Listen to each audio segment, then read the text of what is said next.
আলাইকুম ব্যারিস্টার হাসান। ওয়ালাইকুম আসসালাম। জি, আমরা জানতে পেরেছি যে যারা অ্যাসাইলাম সিক করতে চাচ্ছে তাদের ফার্দার সাবমিশনে একটা নতুন চেঞ্জ এসেছে। এই চেঞ্জটার ব্যাপারে যদি একটু বলতে পারতেন।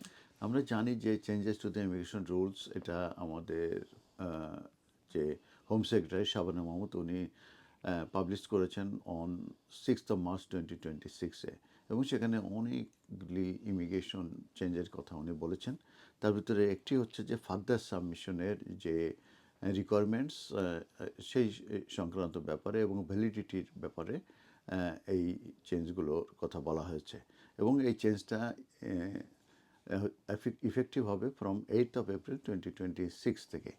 তো এটি মূলত যে ফার্দার সাবমিশন কীভাবে লঞ্চ করতে হবে এবং এটার ভ্যালিডিটি প্রভিশনটা কি সেটা নিয়ে আমি এখন আপনাদের সঙ্গে শেয়ার করব, যে চেঞ্জটা মূলত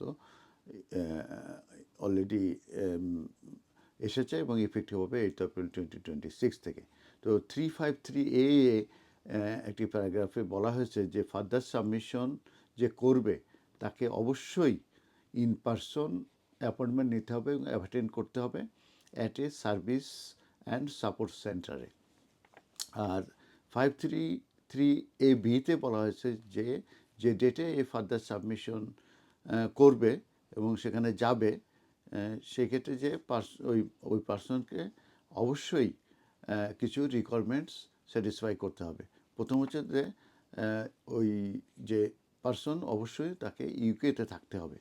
আর সেকেন্ড যেটা হচ্ছে যে তাদেরকে অবশ্যই ফেল অ্যাসাইলাম সিকার হতে হবে, তার মানে তারা অ্যাসাইলাম সিক করেছে এবং সেটা রিফিউজ হয়ে আর তাদের সেগুলো আর নাই, দ্যাট মিন্স সেটা কোনো এক্সিস্ট করছে না, বিশেষ করে ইনিশিয়াল অ্যাপ্লিকেশন করার পরে, তারপরে হয়তো বা সে অ্যাপিল করেছে কিংবা আবার ট্রামে যাওয়ার পরে তার যে যে রাইটগুলো সেগুলো এক্সিস্ট হয়েছে, সে তাদেরকে ফেল অ্যাসাইলাম সিকার বলা হয়। অথবা যদি তাদের অ্যাসাইলাম অ্যাপ্লিকেশনে যে উদ্রণ হয়ে থাকে, এই এই সিচুয়েশন কিংবা রিকোয়ারমেন্টস তাদেরকে হতে হবে।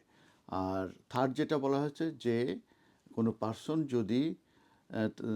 যদি তার পার্সনের যদি কোনো আউটস্ট্যান্ডিং অ্যাসাইলাম অথবা প্রোটেকশন ক্লেম যদি না থাকে, অথবা সেকশন 10 অ্যাপিল যদি না থাকে before the Secretary of State, তাহলে first of tribunal or before any court or protection or human right. তার মানে তাদের কোনো ফার্স্ট ট্রাইব্যুনাল অ্যাপিল থাকতে পারবে না, আপার ট্রাইব্যুনাল অ্যাপিল থাকতে পারবে না সেকশন 10-এর, এবং তাদের কোনো অ্যাসাইলাম পেন্ডিং থাকতে পারবে না। তাহলে কিন্তু তারা এই ফার্দার সাবমিশনের রিকোয়ারমেন্টের ভ্যালিডিটি কিন্তু স্যাটিসফাই করতে পারবে। আর এই ভ্যালিডিটি প্রভিশন যদি কেউ মিট না করে, সেক্ষেত্রে হোম অফিস যেটা করবে সেই ফার্দার সাবমিশনটাকে ট্রিট করবে অ্যাজ এ ইনভ্যালিড, এবং সেটা কনসিডারেশন করবে না, এবং